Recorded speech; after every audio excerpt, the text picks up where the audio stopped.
Welcome back guys. आइए अब हम लोग देखते हैं कि इन उत्तराधिकारी राज्यों का उदय हुआ उसमें कौन कौन सी सहायक परिस्थितियां थी जिसके कारण इन्होंने अपनी स्वतंत्र अस्तित्व कायम किया। दूसरी बात ये देखेंगे कि इनके जो संस्थापक थे इन स्वतंत्र राज्यों के, उन्होंने कौन कौन सी चुनौतियां फेस की या कौन कौन सी चुनौती उनके समक्ष आए और कैसे उन चुनौतियों को उन्होंने निपटा, कैसे उन चुनौतियों पर उन्होंने विजय हासिल की और स्वतंत्र राज्य की स्थापना कर दी। तो हमारा इस वीडियो में हम लोग यही देखेंगे कि सबसे पहले तो ये देखेंगे कि इन तीनों ही राज्यों में कौन सा ऐसा कॉमन फीचर्स था या सामान्य विशेषताएं थी जिससे हमको पता चले कि ये तत्कालीन राजनीति की परिस्थिति जन्य घटना थी। दूसरा ये देखेंगे कि इन तीनों ही राज्यों ने कहीं ना कहीं कड़े संघर्ष के उपरांत, अपने शक्ति प्रदर्शन के उपरांत, सफल कूटनीति के उपरांत ही इन राज्यों का प्रभुत्व अपने अपने क्षेत्रों में स्थापित किया। इन सारे सवालों पर हम लोग चर्चा करेंगे। क्रम से देखना है। 1722 में सबसे पहला जो इंडिपेंडेंट स्टेट के रूप में या स्वतंत्र राज्य के रूप में जिसका अस्तित्व आता है वो अवध, उसके बाद हैदराबाद और तीसरा बंगाल। याद रखिएगा कि इन क्षेत्रीय राज्यों का उदय दरअसल इन क्षेत्रों में कुछ व्यक्तियों के असंतोष से शुरू होता है, बाद में वो सामाजिक समूह, समुदाय और अंततः क्षेत्रीय विद्रोह के रूप में उभर करके सामने आता है। तात्पर्य यह है कि इन क्षेत्रीय राज्यों या संप्रभु राज्य के बनने में इन क्षेत्रों में कुछ ऐसी परिस्थितियां, विकट परिस्थितियां उत्पन्न हो गई थी कि उन विकट परिस्थितियों पर नियंत्रण करके इन क्षेत्रों के सूबेदार अपने आप को स्वतंत्र कर लिए। जैसे आप देखेंगे कि इन तीनों ही क्षेत्रों में जो स्थानीय जमींदार, जागीरदार या मनसबदार हुए, इन तीनों ही वर्ग ने, ये दरअसल वो कुलीन वर्ग है या वो शक्तिशाली वर्ग है जो हमेशा इस अवसर की तलाश में रहता था, चाहे यहां पर हो चाहे यहां पर हो, केंद्र में हो, इस अवसर की तलाश में रहता था कि सत्ता पर बैठे हुए व्यक्ति थोड़ा सा भी कमजोर हो तो हम फिर उस पर हावी हो जाएं और या फिर हम अपने क्षेत्र में स्वतंत्र हो जाएं। तो इन तीनों ही राज्यों में ये सामान्य प्रवृत्ति दिखाई देता है कि कहीं ना कहीं इन तीनों ही राज्यों में इस तरह के असंतोष उभरना शुरू होता है। सवाल उठता है कि इनका असंतोष का कारण क्या है, इन तीनों वर्गों का। कैसे ये व्यक्तिगत असंतोष सामाजिक और सामुदायिक के रूप में कन्वर्ट हो जाता है। सामाजिक कहने का मतलब यह है कि एक व्यक्ति जब असंतुष्ट होता है तो उससे जुड़े हुए सभी लोग कहीं ना कहीं वो भी अनसेटिस्फाई होने लगते हैं और फिर वो समुदाय के रूप में कन्वर्ट हो जाता है, यानी कि धार्मिक पहचान ले लेता है वो, और फिर अंततः वो एक रिवोल्ट के रूप में खड़ा हो जाता है, विद्रोह के रूप में खड़ा हो जाता है। और अब उस विद्रोह को जो नियंत्रित करेगा फिर उस सूबे का स्वतंत्र अधिकारी होगा। जैसे आप वर्तमान राजनीति में भी देखते होंगे कि अगर कोई राज्य सरकार चल रही है तो कोई व्यक्ति, कोई पॉलिटिशियन, कोई व्यक्ति विशेष असंतुष्ट होता है, वो अपने पॉलिटिकल माइलेज के लिए भी असंतुष्ट हो सकता है, तो वो उसको सामाजिक रूप दे देता है पहले कि हमारे समाज के साथ ऐसा ऐसा किया गया है, उपेक्षा की गई है, हमें सहूलियत नहीं दी गई है, हमें जगह नहीं दिया जा रहा है। बाद में वो धर्म का रूप, जात रूप ले लेता है, पहले जाति का रूप लेता है, फिर धर्म का रूप ले लेता है कि फलना धर्म के मानने वाले हैं इसीलिए हमको इग्नोर किया जा रहा है, हमारे धार्मिक संस्थाओं का उपेक्षा की जा रही है। तो इस तरह से करके एक विद्रोह या एक पैरेलल मूवमेंट खड़ा कर दिया जाता है। ये प्रवृत्ति पहले भी थी और इसी प्रवृत्ति की वजह से इन स्वतंत्र राज्यों की उदय हुई थी। और जो इस व्यक्ति इस तरह की प्रवृत्ति पर नियंत्रण स्थापित कर लिया तो स्वाभाविक है कि उसमें वो क्वालिटी या गुण है जो एक सफल शासक का या एक सफल प्रशासक का या राजनीतिक का या राजा का या सुल्तान का होना चाहिए, जो विषम परिस्थितियों में भी परिस्थितियों को नियंत्रित कर ले। वही तो अच्छा सफल शासक हो सकता है, कहलाता है। ऐसा नहीं अभी के संदर्भ में, अभी जो ग्लोबल पॉलिटिक्स है, अगर आप इस ग्लोबल पॉलिटिक्स को देखें तो आपको कौन कितना सफल राजनयिक है इसका परीक्षण या इसका परीक्षण करने का अच्छा अवसर है। एक तरफ रसिया, दूसरे तरफ यूक्रेन अकेला नहीं बल्कि दूसरी तरफ पूरे विश्व समुदाय है। तो एक तरफ है आपके रसिया जैसे देश, चाइना, नॉर्थ कोरिया जैसे देश। अब भारत जैसे देश जिनको इन दोनों से कोई लेना देना नहीं है, वहां के जियोपॉलिटिक्स से उनको कोई लेना देना नहीं है, लेकिन फिर भी विश्व दो समुदाय में, दो ग्रुप में बढ़ चुका है। तो भारत में सफल कूटनीतिज्ञ या सफल शासक राजनेता वही होगा जो इस विषम परिस्थितियों में कुछ इस तरह का फैसला ले कि सांप भी मर जाए और लाठी भी न टूटे। अगर ये फैसला मान्य हो जाता है, विश्व पॉलिटिक्स, वर्ल्ड पॉलिटिक्स इसको स्वीकृत कर लेती है, किसी के साथ भारत का मनमुटाव नहीं होता है, खटास नहीं होता है, तो उस राजनेता से सफल राजनेता कोई नहीं हो सकता है। तो क्षेत्रीय राज्यों ने भी कुछ इसी तरह की अपनी काबिलियत दिखाई और दिखा करके इन्होंने अपनी स्वतंत्रता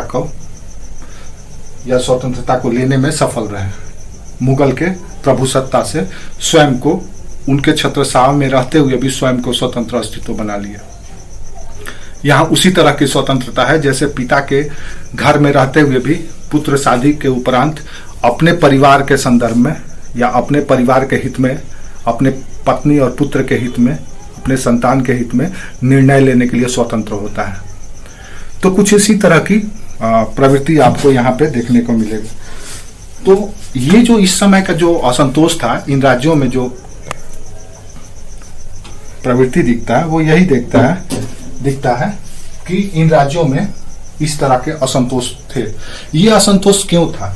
ये असंतोष इसलिए था क्योंकि इन राज्यों में इन सूबे के सूबेदारों के द्वारा उच्च दर पर राजस्व वसूल किया जाता था। राजस्व की जो वसूली होती थी, इनसे रेवेन्यू कलेक्शन किया जाता था। सूबेदार का काम क्या था? सूबेदार बेसिकली इस क्षेत्र का, जिस क्षेत्र का होता था, वो लॉ एंड ऑर्डर को देखता था। मतलब पूरे प्रशासनिक व्यवस्था, लॉ एंड ऑर्डर, इकोनॉमिक, आर्थिक प्रशासन, सेना, सब कुछ देखता था, सबका प्रमुख होता था वो। उसके सहायक होते थे, दीवान, उप दीवान होते थे, लेकिन सर्वे सर्वा वही होता था।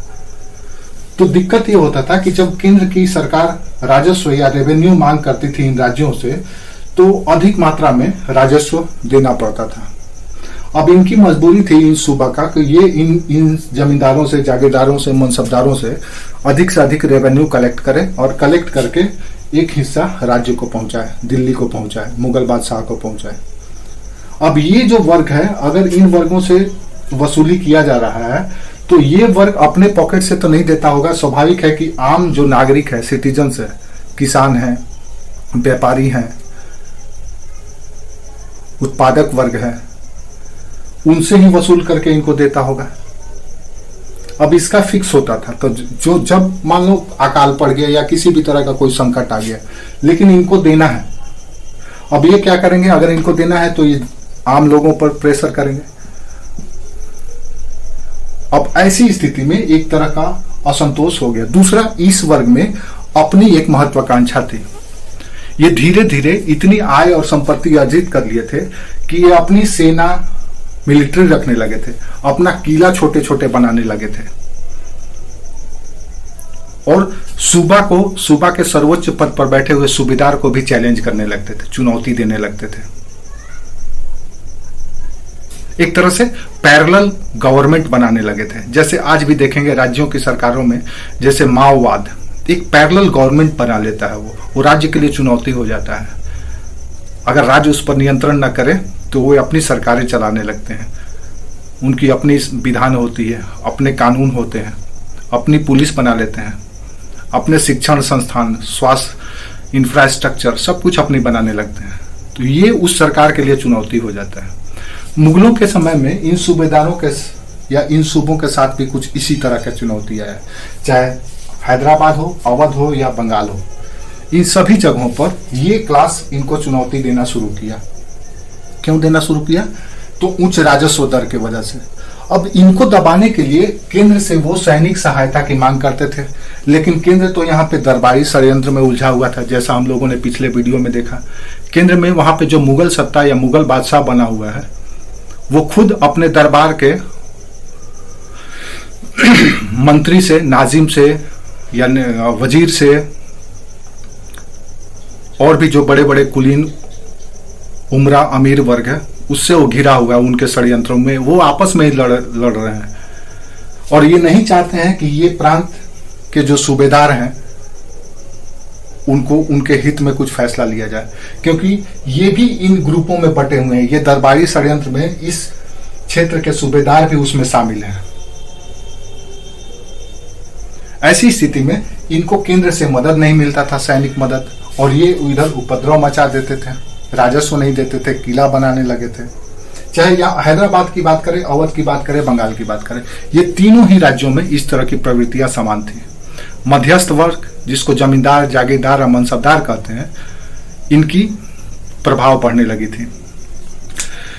इनको केंद्र से कोई मदद नहीं मिलता था। तीसरा कारण यह था कि यहाँ पे जो दरबारी गुटबाजी था, इस दरबारी गुटबाजी में अलग अलग सूबेदारों की अलग अलग ग्रुप थी और इसके वजह से इन प्रांतों के प्रशासन पर प्रभाव पड़ता था। तो ये ऐसी सहायक परिस्थितियां थी। तीसरी ओर आप देखेंगे कि इस समय की जो चुनौती थी, विशेष करके मराठे, ये मराठे इन तीनों ही राज्यों को हमेशा परेशान करते रहते थे और मराठों से ये केंद्र की जो मुगल सत्ता थी पंगा नहीं ले रही थी। क्यों नहीं ले रही थी? क्योंकि औरंगजेब के रहते हुए भी मराठों को औरंगजेब भी नहीं नियंत्रित कर पाया था। तो फिर उनके उत्तराधिकारियों में बेचारे में इतनी क्षमता और दम नहीं थी। इसलिए इन राज्यों को स्वतंत्र होना और अपनी शक्ति को अर्जित करना और अपने राज्य को सुरक्षित रखना अब इनकी मजबूरी हो गई थी। इनको पता था कि यहाँ पे रह करके हमारी भला नहीं होने वाली है, हमारी राजनीतिक महत्वाकांक्षा नहीं पूरी होने वाली है। हमारी जो सूबा है, हम अगर अपने सूबे को ही संभाल लें और उसी में ही इंडिपेंडेंट हो जाएं तो हमारे लिए सबसे बेटर होगा। इसीलिए इन स्वतंत्र राज्यों की स्थापना की क्रम शुरू हुई। इनकी स्थापना की कहानी थोड़ी थोड़ी देख लीजिए, लेकिन परिस्थितियों के बारे में जब कारण की बात की जाएगी तो कारणों में आप इन्हीं सारी बातों को चर्चा करेंगे कि क्यों उदित हुआ। तो ये उस समय की परिस्थितियां थी। बंगाल में देखेंगे तो यहाँ पे अंग्रेज चुनौती है। यहां पर देखेंगे तो जमींदार, जागीरदार, पाटीदार चैलेंज खड़ा किए हुए हैं। इस सूबे में अपने किला बना रहे हैं, अपने सैनिक रख रहे हैं, मनमानी राजस्व दे रहे हैं, नहीं भी दे रहे हैं। तो मजबूरन इन राज्यों को इंडिपेंडेंट होना पड़ा, मुगलों से स्वतंत्र होकर के अब खुद फैसले लेना इनकी मजबूरी हो गई। तो अब एक एक करके हम देखते हैं। तो कारण कुछ या सहायक परिस्थिति कुछ इस तरह की थी जिसके वजह से इन तीनों राज्यों की हुई। अवध की सबसे पहले स्वतंत्र राज्य के रूप में उत्पत्ति करने का श्रेय अवध का सादत खां को जाता है। तो अवध राज्य के, स्वतंत्र राज्य के संस्थापक सादत खां था। ये नाम याद रखिएगा। अगर आप अवध के बारे में चर्चा करेंगे तो आपको इसके बारे में जानना पड़ेगा। अवध खान लगभग सादत खान लगभग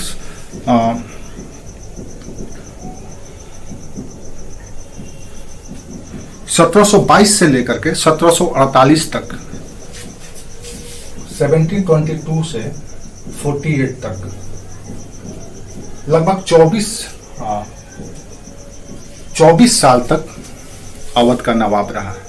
दो ही शासक का नाम यहाँ पे याद रखना है अवध के बारे में जानने के लिए क्षेत्रीय राजनीति। एक सादत खां, दूसरा इसका भतीजा है सफदरजंग।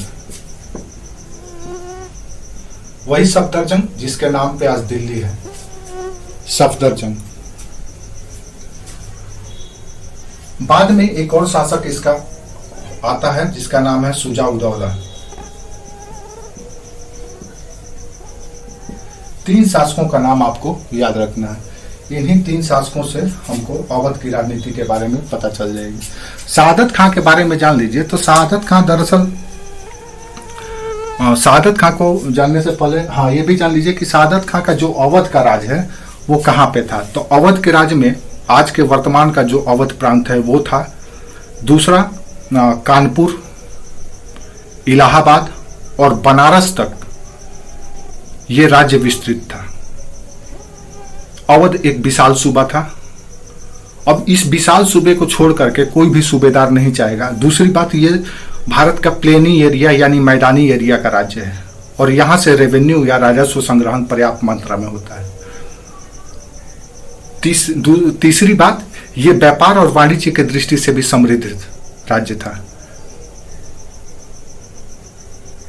मैदानी इलाका में सरप्लस एग्रीकल्चर होने के कारण अधिशेष श्रम विनिर्माण कार्यों में लगा हुआ था और यहाँ के राज्य का व्यापार आंतरिक और बाह्य दोनों ही तरह पे था। यानी कि भारत के बाजारों में भी यहाँ से विनिर्मित वस्तु जाता था और इधर भी जाता था। तो कुल मिलाजुला करके देखा जाए तो ये एक संपन्न स्टेट था। और शहादत खां दरअसल 1722 में इसे स्वतंत्र राज्य के रूप में इसलिए स्थापित किया क्योंकि आप याद कीजिए पिछले वीडियो में हम लोग देखे थे कि 1719 से लेकर के 1748 तक लगभग 29 वर्षों तक केंद्र में मोहम्मद शाह का शासन था। और मोहम्मद शाह के शासन के समय फर्रुखसियर के समय से ही और मोहम्मद शाह के शासनकाल के दौरान भी केंद्र में सैयद बंधुओं का प्रभाव जबरदस्त था। उन दोनों भाइयों के सामने किसी भी अमीर, उमरा या मनसबदार का कोई औकात नहीं था, कोई वैल्यू नहीं था।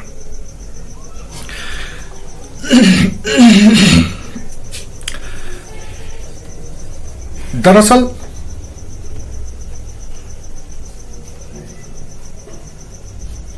जब मोहम्मद शाह सैयद बंधु के खिलाफ षड्यंत्र रच रहा था तो यही शहादत खां मोहम्मद शाह के पक्ष में कार्य किया था।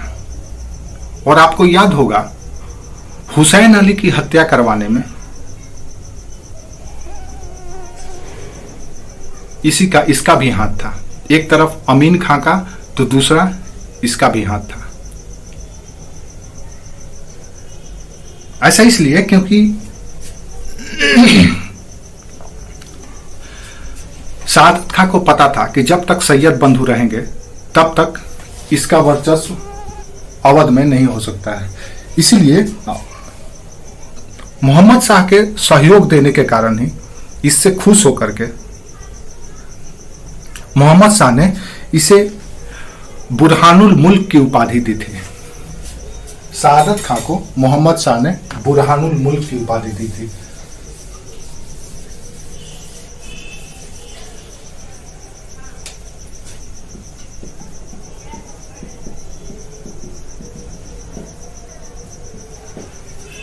बुरहानुल मुल्क की उपाधि दी थी। तो यह भी पूछा जाता है कि बुरहानुल मुल्क, आपसे क्वेश्चन प्रीलिम्स में पूछा जा सकता है कि किस अवध की स्थापना किसने की। बुरहानुल मुल्क कभी होगा, कभी शहादत खां होगा। तो बुरहानुल मुल्क इसकी उपाधि थी। दरअसल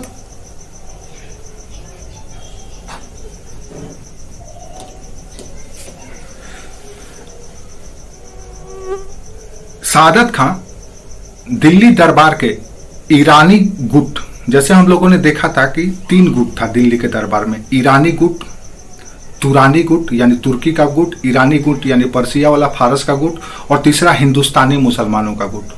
तो शहादत खां ईरानी गुट का था और इसका जो प्रतिद्वंदी था उसका ना वो जो आसफ जहां निजामुल मुल्क वो तुरानी गुट का था। तीसरा सैयद बंधु हिंदुस्तानी गुट के थे और इन दोनों ही गुटों से इसका कोई बनता नहीं था। ऐसी स्थिति में इसके लिए यही था कि वो अपना कहीं और अवसर तलाश करे। तो सबसे पहले इसे शहादत खां को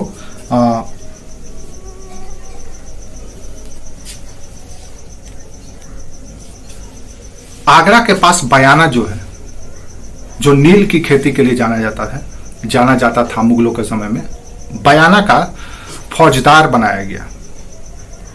फौजदार यानी पुलिस प्रमुख आप कह सकते हैं। वहां का पुलिस और सेना प्रमुख फौजदार के रूप में उसकी नियुक्ति हुई, सेना के प्रमुख के रूप में।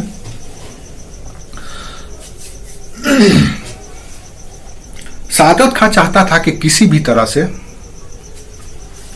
केंद्र की सत्ता से सैयद बंधुओं का प्रभाव खत्म हो और उसको इतनी आजादी मिल जाए कि ये इन क्षेत्रों में आकर के अपना राज्य अवध क्षेत्र में अपना प्रभाव जमा ले। सबसे पहले वो आगरा बयाना का फौजदार बना और इस दौरान उसे वहां के राजनीतिक परिस्थितियों का अनुभव प्राप्त हो गया और इसका फायदा उठाते हुए उसने 1720 से 22 तक वहां का गवर्नर भी बना, यानी कि आगरा का गवर्नर भी बनाया गया। और उसके बाद हुसैन अली की हत्या कराने के उपरांत उसको एक अवसर यह मिल गया कि वो किसी भी तरह से, इसके लिए शहादत खां को पहला अवसर तब मिला जब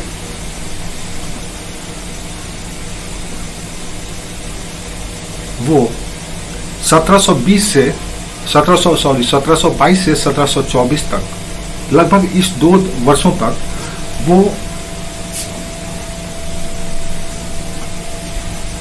अपने आप को स्थानीय राजनीति जो अवध में चल रही थी उसको नियंत्रित करके ये साबित किया।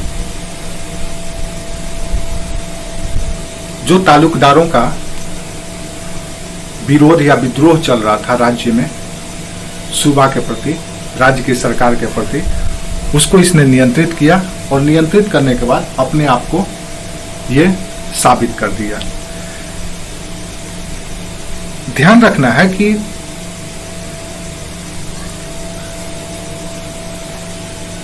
जब इसने अपने स्वतंत्र राज्य की स्थापना की थी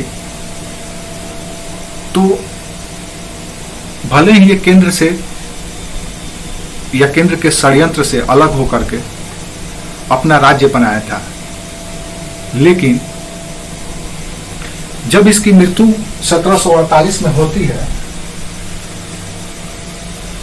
तो इससे पहले ये कुछ ऐसा षड्यंत्र केंद्र के खिलाफ कर चुका था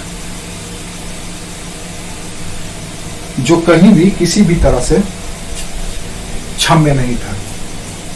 तात्पर्य यह है कि दिल्ली पर जब नादिर शाह की आक्रमण हुई 1739 में,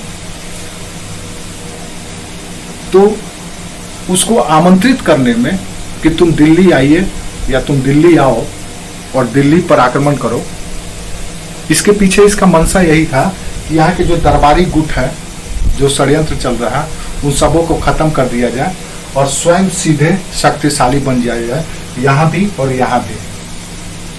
और इसने नादिर शाह को यह आश्वासन दिया था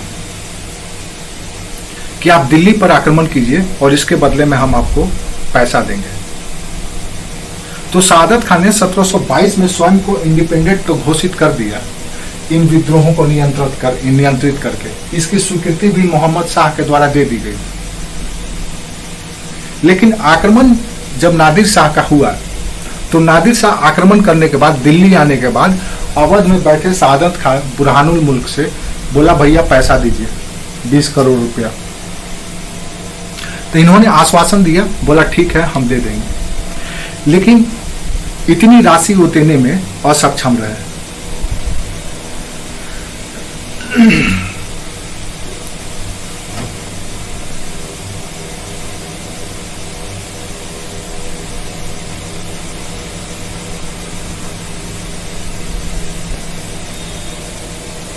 और उसी वर्ष 1739 में 20 करोड़ रुपए की राशि न दे पाने के कारण शहादत खां स्वयं विष खा करके, जहर खा करके आत्महत्या कर लेता है, लेकिन उसने अवध राज की, स्वतंत्र राज की नींव रख दी थी। याद रखना, ये जो प्रांतीय राज थे ये पूरी तरह से धर्मनिरपेक्ष चरित्र को लिए हुए थे, क्योंकि इन तीनों ही राज्यों में एक नई प्रवृत्ति ये थी कि इनके जितने भी ऊंचे ऊंचे अधिकारी थे वो सब के सब बिना किसी भेदभाव के योग्यता के आधार पर नियुक्त किए जाते थे। तो स्वाभाविक है कि इनके अधिकारियों में हिंदू भी शामिल थे। जितने असंतुष्ट जागीरदार, जमींदार, तालुकदार, मनसबदार थे, उन सबों को दबा करके उनकी योग्यता के अनुसार राज्य में पद दी गई थी। 1739 में सादत खां की मृत्यु हो जाती है सफलतापूर्वक राज्य निर्माण के बाद। ये बात भी याद रखिए कि नादिर शाह को बुलाने वाले में सादत खां भी शामिल थे। 20 करोड़ रुपयों का वादा किया था कि हम देंगे, लेकिन नहीं दे पाए। नादिर शाह के बाद, सादत खां के बाद उनका उत्तराधिकारी सफदरजंग बना, जो लगभग 54 तक, 1754 तक अवध का नवाब रहा। जिस तरह से सादत खां दिल्ली की राजनीति पर अपना प्रभाव रखता था, उसी तरह से सफदरजंग का भी एक लंबे समय तक दिल्ली की राजनीति पर या दिल्ली के राज दरबार पर प्रभाव था। आप देखेंगे कि सफदरजंग लगभग 48 से लेकर के 53 तक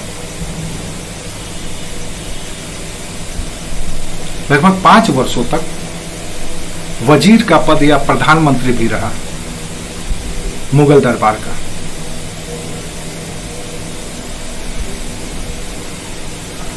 और जो व्यक्ति केंद्र का प्रधानमंत्री भी है और उसका सूबा भी अपना है, तो समझ सकते हैं कि वो कितना शक्तिशाली होगा। लेकिन सफदरजंग के द्वारा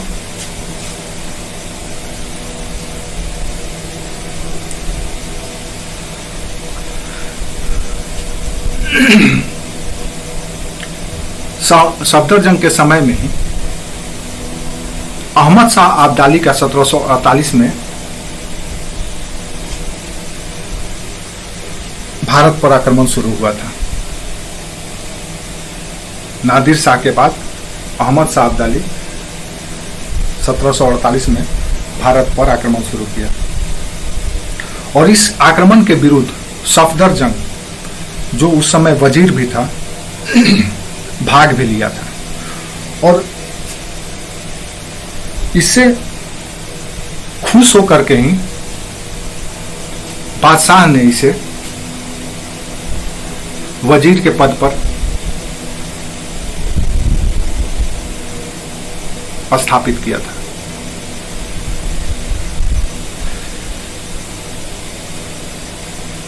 लेकिन इसकी कुछ कारिस्तानियों के वजह से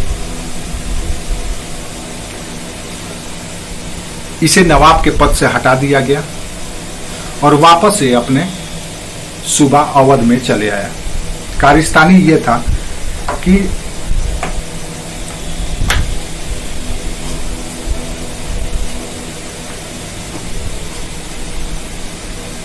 मोहम्मद शाह का जो विश्वसनीय था जावेद खान, उसकी हत्या सफदरजंग ने ही कराई थी। इससे मोहम्मद शाह भी चिढ़ गया था और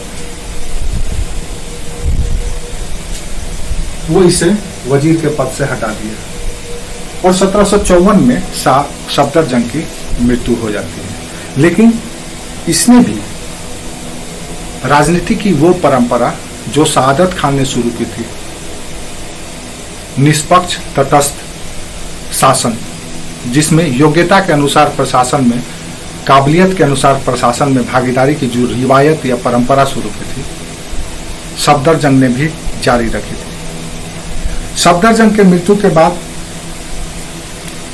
शुजा-उद-दौला अवध का नवाब बना और आपको याद ही होगा कि शुजा-उद-दौला के समय में ही 1764 का बक्सर का युद्ध हुआ था, जिसमें शुजा उद दौला ट्रिपल अलायंस में शामिल था, त्रिगुट में शामिल था, जिसमें एक तरफ मीर कासिम, दूसरी तरफ दिल्ली के मुगल बादशाह शाह आलम द्वितीय और तीसरा अवध का नवाब शुजा उद दौला। लेकिन इस बक्सर के युद्ध में ट्रिपल अलायंस के हार होने के कारण इलाहाबाद के संधि के द्वारा एक विशाल अपने राज्य का प्रमुख हिस्सा बनारस को अंग्रेजों को देना पड़ा। इलाहाबाद की संधि से अवध की प्रतिष्ठा शक्ति कम हो गई। क्यों? क्योंकि बक्सर का युद्ध अब ये निर्णय कर चुका था कि भारत की सबसे शक्तिशाली शक्ति कौन है। तो अवध की राजनीति या उदय की ये कुछ महत्वपूर्ण घटनाएं हैं। तो आपसे सवाल मेंस में ये पूछा जा सकता है 150 वर्ड्स में कि 18वीं शताब्दी में अवध राज्य के या अवध के स्वतंत्र राज्य के अस्तित्व में सहायक परिस्थितियों का वर्णन कीजिए या अवध राज के बारे में बताइए। कुछ भी सवाल पूछा जाएगा, इन्हीं सारे कंटेंट को आपको घुमा करके लिख देना है। किसने इसकी स्थापना की, कब की, कैसे की, शासन के दौरान उन्होंने क्या किया, इनकी पॉलिटिकल इनिशिएटिव क्या था, स्ट्रैटेजिकल इनिशिएटिव क्या था या रणनीतिक प्रयोग क्या था। तो इन दोनों में ही शहादत खां में भी, अब सफदरजंग में, एक में नादिर शाह के साथ जहां उसको आमंत्रण किया था, दूसरी ओर सफदरजंग अब्दाली के खिलाफ लड़ा था।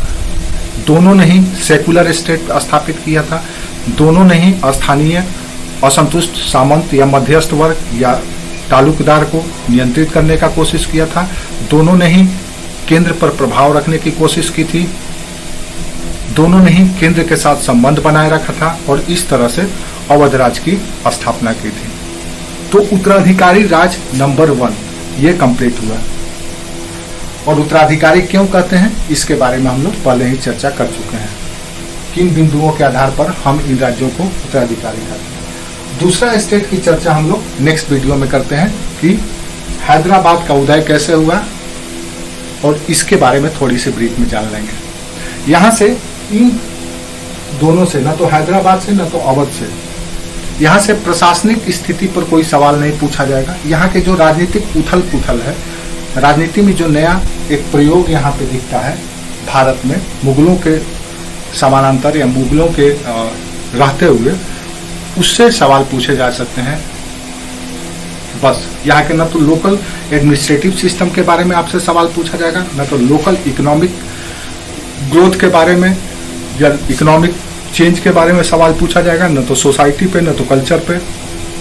कुछ भी ऐसा सवाल यहाँ से आपसे नहीं पूछा जाने वाला है। सिर्फ पूछा जा सकता है यही कि कैसे इन राज्यों का उदय हुआ, इसका मुगल साम्राज्य पर क्या प्रभाव पड़ा, इन राज्य के जो संस्थापक थे, जो सूबेदार थे, जो गवर्नर थे या प्रांत के प्रांतपति के रूप में इन्होंने क्या क्या किया है, इसके बारे में एक समग्र विश्लेषण आप कर दीजिए, जिसमें 150 वर्ड्स में या 200 वर्ड्स में आपको आंसर देना है।